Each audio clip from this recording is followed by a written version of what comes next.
Hello students, welcome back to Vedika Commerce classes. Today we are going to resume our basic accounting terms what we left in our last class. Okay, let's start. First is assets. Assets are what? Assets are the property of organization. Assets are the right of organizations. Assets are all economic benefits जिनके through हम अपने business को run करते हैं, जिनके through हम अपना business चलाते हैं, जिनके बिना हम बिजनेस नहीं चला सकते, बिना मशीन के, बिना किसी प्रॉपर्टी के, बिना बिल्डिंग के, बिना ऑफिस के हम अपना ऑर्गेनाइजेशन नहीं रन कर सकते. These all things are called our assets. It can be tangible or intangible. अब tangible कौन सी चीज़ें होती हैं? हर वो चीज़ जिसको हम टच कर सकते हैं, जिसको हम देख सकते हैं, are called tangible. ठीक है. इंटेंजिबल कौन सी चीज़ें होती हैं? जिनको हम देख नहीं सकते, जिनको हम छू नहीं सकते, लेकिन फिर भी हमारे ऑर्गेनाइजेशन के लिए इंपॉर्टेंट होती हैं. हमारी गुडविल हमारा इंटेंजिबल एसेट होता है. ठीक है. हमारे पेटेंट्स, हमारे कॉपीराइट्स, ये वो एसेट्स हैं जो दिखते नहीं हैं बट ऑर्गेनाइजेशन के अंदर डील करते हैं. ओके. नाउ अब assets are classified into 3 types. One is fixed assets. अब फिक्स्ड एसेट्स कौन से होंगे? फिक्स्ड एसेट्स जैसे हमने अभी डिस्कस किया था, हमारी मशीन, हमारे फर्नीचर जिनको एक बार खरीद लिया और वो हमारे जितनी भी उनकी लाइफ है, means more than 1 year, means 9 years, 10 years, हमने एक बार मशीनरी खरीद ली, अब 9-10 साल तो चलेगी. हमने एक बार फर्नीचर खरीद लिया, 8-9 साल, 10 साल चलेगा. ठीक है. तो इस तरह की चीज़ें जो ऑर्गेनाइजेशन के लिए हेल्पफुल हैं, जिनके बिना ऑर्गेनाइजेशन रन नहीं हो सकते और उनको एक बार खरीद के आप कुछ टाइम के लिए, कुछ सालों के लिए भूल जाते हो.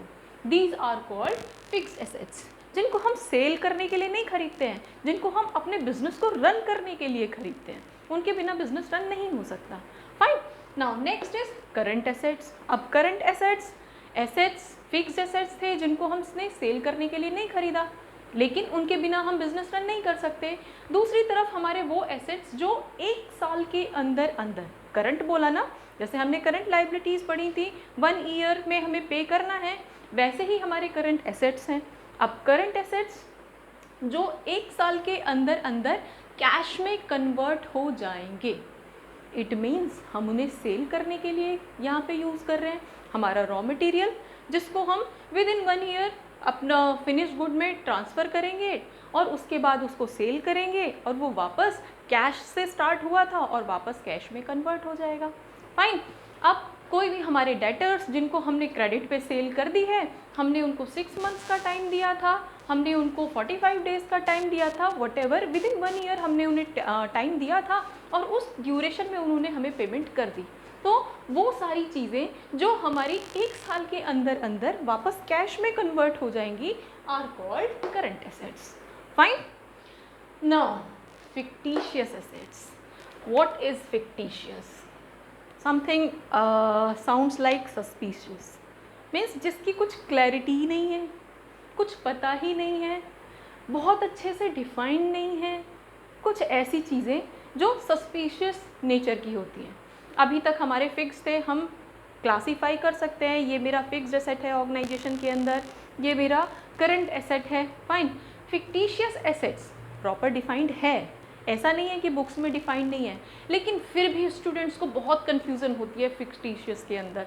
मैम फिक्टिशियस क्या होती है? नॉर्मली बच्चे स्टूडेंट्स जब आते हैं कोचिंग के अंदर, क्लासेस के अंदर, तो उनका ये डाउट बना रहता है कि मैम फिक्टिशियस एसेट्स क्या हैं? हमने तो 11th क्लास में, 12th क्लास में पढ़ा तो था, अभी भी आइटम आता है, इवन UG PG के बच्चे भी आते हैं तो वो बोलते हैं कि मैम हम अभी भी क्लियर नहीं.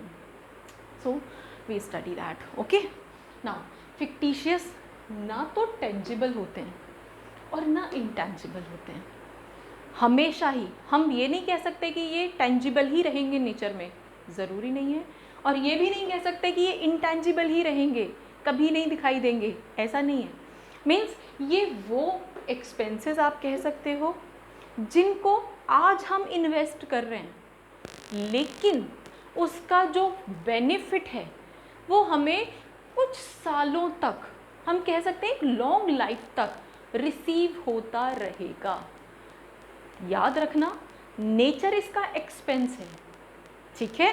हमने एसेट्स क्या बोला था, हमने फर्स्ट उसमें ही बोला था फ्यूचर इकोनॉमिक बेनिफिट्स। हर वो चीज़ जो मुझे फ्यूचर में बेनिफिट देने वाली है are categorize as asset.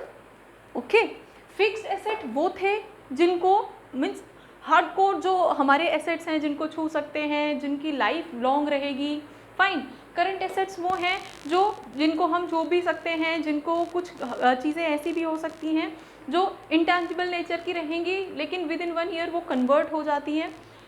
Fictitious ऐसी हैं जो हमेशा ना तो टेंजिबल होती हैं ना इंटेंजिबल होती हैं और एक एक्सपेंस नेचर की होती हैं जो हमें लाइफ लॉन्ग मीन्स एक लॉन्ग लाइफ तक हमें बेनिफिट दे सकता है या देता है। इसका सबसे बड़ा एग्जाम्पल है एडवर्टीजमेंट एक्सपेंसेस। अब एडवर्टीजमेंट एक्सपेंसेस, अब जब भी हमें जिस भी टाइम पे जिस भी चैनल पे फ्लोट करानी होती है अपनी एडवर्टीजमेंट, उसके अकॉर्डिंग हमें बड़े चार्जेस पे करने होते हैं, कंपनी को एक बड़े चार्जेस बेयर करने होते हैं। उसके बदले में एक बार उसका टारगेट होता है कस्टमर का माइंड, एक बार कस्टमर के माइंड में उसका प्रोडक्ट की विजिबिलिटी बन जाती है, उसके बाद में वो प्रोडक्ट उसको काफ़ी सालों तक ईयर एंड ईयर प्रॉफिट देता रहता है। हमारी आपने देखा भी होगा, पहले एडवर्टीज़मेंट फुल दिखाई जाती है, कुछ टाइम के बाद उस एडवर्टीज़मेंट की लेंथ को छोटा कर दिया जाता है क्योंकि अब तक वो कस्टमर के माइंड में बैठ चुका है। ठीक है, कस्टमर के माइंड में उस प्रोडक्ट की इमेज बन चुकी है। अब उसके बाद में उसकी लेंथ अगर छोटी भी हो जाएगी, लेंथ छोटी होने से क्या होता है, उनकी कंपनी की कॉस्ट कम हो जाती है। ठीक है, तो ये इस तरह के कॉस्ट हैं जिनकी वजह से वो डायरेक्टली या इनडायरेक्टली हमारे प्रॉफिट, हमारे ऑर्गेनाइजेशन के अंदर कोई एसेट नहीं है जिसको हम ले सकते हैं, जिसको हम सेल कर सकते हैं, परचेज कर सकते हैं, ऐसा कुछ एसेट नहीं है। लेकिन फिर भी हमारे पास एक एक्सपेंस हमारी बैलेंस शीट के अंदर मेंशन किया जाता है और वो एक्सपेंस हमारे लिए प्रॉफिट जनरेट कर रहा होता है, इसलिए हम उसको एसेट बोलते हैं। समझ आया? होपफुली समझ आया होगा। Advertisement expense is called fictitious assets. और इन फिक्टिशियस एसेट्स को हम नॉर्मली जो हमारे डेफर्ड रेवेन्यू एक्सपेंडिचर्स होते हैं उनकी कैटेगरी में डालते हैं। अब डेफर्ड रेवेन्यू एक्सपेंडिचर हम आगे चल के करेंगे। ठीक है, now next one is receipts. अब रिसीट्स तो हमारी सारी इनकम होंगी ना, जो भी हम ऑर्गेनाइजेशन में रिसीव कर रहे हैं, जो भी हम सेल करके रिसीव कर रहे हैं, जो भी हम रेवेन्यू के नाम पे रिसीट हमें मिल रही हैं, वो सारी पेपर्स, वो सारी चीज़ें हमारी रिसीट्स बोली जाती हैं। ठीक है, अब रिसीट्स हमारी दो तरह की हो सकती हैं, revenue receipts and capital receipts. अब जो हमें सेल के नाम पे प्रॉफिट मिल रहा है या जो भी हमें इनकम मिल रही है वो दो नेचर की हो सकती है, या तो जो रेगुलर बेसिस पे होती है। अब रेगुलर बेसिस पे होती है मीन्स हमारा जो भी प्रोडक्ट हम मैन्युफैक्चर कर रहे हैं उस प्रोडक्ट को हम सेल कर रहे हैं और सेल नॉर्मल बेसिस पे हम सेल करते रहते हैं, नॉर्मल बेसिस पे हमें इनकम होती रहती है। तो रूटीन में जो चीज़ें हो रही हैं हमारी सेल करके जो रूटीन में हमें इनकम मिलती जा रही है, that is called your revenue receipts. Fine, then capital receipts. अब हर वो रिसीट जो रेवेन्यू नहीं है, रेवेन्यू रिसीट नहीं है, इज कॉल्ड कैपिटल रिसीट्स।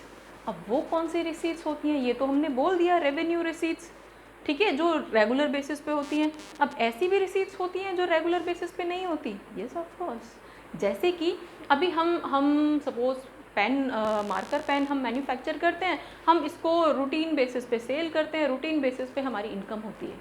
लेकिन इन केस मेरा ओल्ड फर्नीचर हो गया, मैंने सेल आउट कर दिया। ठीक है, ऑर्गेनाइजेशन के अंदर मशीन है, उसने सेल आउट कर दी। तो ऐसी चीज़ें, अब यहाँ पे एक वर्ड लगा है कैपिटल।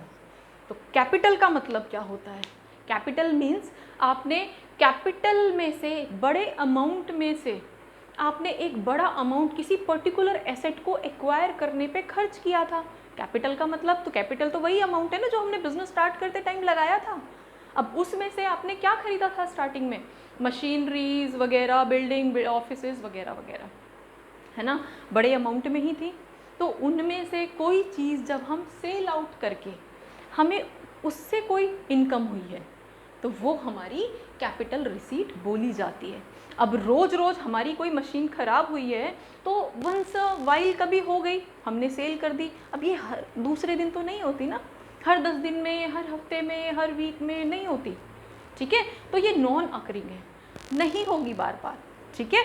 तो जो चीज़ नॉन अकरिंग रहेगी और उसको सेल करके हमें बेनिफिट हो रहा है, हमें कुछ रिसीट्स मिल रही है, हमें कुछ इनकम मिल रही है, is called are capital receipts. समझ आया? Next expenditure. अब अभी तक तो हमने रिसीट्स पढ़ी थी, अब हम एक्सपेंडिचर पढ़ रहे हैं। अब एक्सपेंडिचर हमारे पास इनकम मीन्स अमाउंट स्पेंड और liability incurred for acquiring assets. Means expenditure amount spend, हमने कुछ खर्चा किया हो, एक्सपेंडिचर तो आप समझते हैं। एक्सपेंडिचर हमने कोई भी मशीन को, किसी भी एसेट को एक्वायर करने में, या किसी भी हमारी जो रेगुलर एक्सपेंसेस हैं, रेगुलर जो सैलरीज, रेंट वगैरह हम पे कर रहे हैं, उन सब के बदले में जो हमने पैसा खर्च किया है इज कॉल्ड एक्सपेंसेस। एक्सपेंडिचर्स तो आप जानते होंगे, है ना। नाउ अब ये एक्सपेंडिचर्स यहाँ पे किसी भी एसेट को एक्वायर कर रहे हैं। नाउ अब यहाँ पे हमारे पास ये expenditure are of 3 types, one is capital expenditure, revenue expenditure and deferred. Again deferred आ गया, फिर बाद में पढ़ेंगे, अभी पहले हम कैपिटल एक्सपेंडिचर हमारे वो एक्सपेंडिचर्स जो हमने कैपिटल में से पैसा यूज़ करके कोई एसेट एक्वायर किया है। Capital means a huge amount, और ह्यूज अमाउंट में से एक पोर्शन यूज़ करके एक ऐसा एसेट एक्वायर किया है जो हमारा कुछ लाइफ तक चलेगा, कुछ ईयर्स तक चलेगा, 10 ईयर्स, 15 ईयर्स, 20 ईयर्स, मशीन है, लॉन्ग लाइफ चलेगी, ठीक है। तो that is called are capital expenditure, ठीक है। Next is revenue expenditure. अब रेवेन्यू तो फिर से वही आ गया, अकरिंग नेचर, जो चीज़ें रूटीन में होती हैं, वो खर्चे जो रूटीन में होते हैं, वो चीज़ें जो हमेशा रूटीन में होती रहती हैं, जैसे कि हमें सैलरी हर महीने देनी है, हमें रेंट हर मंथ देना है, हमारे और भी दूसरे चार्जेस होते हैं, वेजेस वगैरह, हर दूसरे दिन हमारा सामान आ रहा है, हम कार्टेज पे कर रहे हैं वगैरह वगैरह, ठीक है। रूटीन में होने वाले expenses, expenditures. Now next one is deferred. अब डेफर्ड, जैसे ही ये वर्ड डेफर्ड आता है, डेफर्ड मीन्स इंस्टॉलमेंट। इंस्टॉलमेंट, अब इंस्टॉलमेंट ये सारी पेमेंट एक साथ नहीं होती है, ये एक बड़ा एक्सपेंडिचर है, लेकिन वो सारी पेमेंट एक साथ नहीं होती है, वो कुछ ईयर्स तक रेगुलर मोड पे, रेगुलर इंटरवल्स पे, एक इक्वल टाइम के गैप में पेमेंट की जाती है, दैट इज कॉल्ड इंस्टॉलमेंट। जैसे हमने यहाँ पे अभी पढ़ा था फिक्टिशियस एसेट, अपने किसी फिक्टिशियस एसेट को एक्वायर करने के लिए जो पीरियडिक मोड पे हमें एक्सपेंसेस करने होते हैं, these are called are deferred expense. अब डेफर्ड एक्सपेंडिचर एक और एग्जांपल हो सकता है, जैसे हम डिबेंचर्स इशू करते हैं, डिबेंचर्स को मैंने लॉस में या डिस्काउंट में इशू कर दिया है, तो वो भी मेरे लिए एक बड़ा लॉस होता है, बड़ा एक्सपेंडिचर होता है, तो वो हमारे लिए। अब पॉइंट कम्स कि हम इशू अपने डिबेंचर्स को लॉस पे या डिस्काउंट पे इशू क्यों करते हैं, वो हम 12th क्लास में पढ़ेंगे जब शेयर्स एंड डिबेंचर्स पढ़ें, ओके। तो अभी हमारे expenditures, capital expenditures long life वाले, रेवेन्यू एक्सपेंडिचर्स जो रूटीन में होते हैं, और डेफर्ड एक्सपेंडिचर्स जो रूटीन में तो हो रहे हैं, एक पीरियडिकली एक्सपेंस बियर करना पड़ रहा है कंपनी को, लेकिन उसका जो बेनिफिट होगा वो कंपनी को लॉन्ग लाइफ तक होता है, वो हमारे डेफर्ड एक्सपेंडिचर। जैसे हमने अभी एडवर्टीजमेंट एक्सपेंडिचर पढ़ा था, advertisement expenditure is the example of deferred expenditure, okay. तो comes to next point, expenses. अभी तो हमने एक्सपेंडिचर्स पढ़े थे, अभी हम एक्सपेंसेस पे आ गए। Are the same? क्या लगता है, हमारे एक्सपेंसेस और हमारे एक्सपेंडिचर्स सेम होते हैं? एक्सपेंसेस तो खर्चे होते हैं भाई, अब उसमें एक्सपेंडिचर के नाम से बोले हम, एक्सपेंसेस के नाम से बोले, तो क्या फ़र्क पड़ रहा है? थोड़ा सा, बस थोड़ा सा डिफरेंस है। Expenses are revenue expenditures. Expenses are हमारे जो भी हमारे एक्सपेंसेस हैं are those expenses which a firm has to bear in a regular business. Regular course of business के अंदर जो उनको कॉस्ट इनकर करनी पड़ती है वो हमारे एक्सपेंसेस रेवेन्यू एक्सपेंसेस बोले जाते हैं। फाइन। एंड हमारे पास एक्सपेंडिचर के अंदर क्या था, हमारे कैपिटल एक्सपेंडिचर थे, हमारे रेवेन्यू एक्सपेंडिचर थे, हमारे डेफर्ड एक्सपेंडिचर्स थे। Means there were variety of expenses, right? So expenses are the part of expenditure because expenses covers only and only revenue expenditure of the expenditure part. Fine. But expenditure, how many types of expenditures are there? 3 types: capital expenditures, revenue expenditures, deferred expenditures. So there are many. Fine. Clear? Next is, अब expenses हमारे 2 तरह के हो सकते हैं. What? Prepaid expenses and outstanding expenses.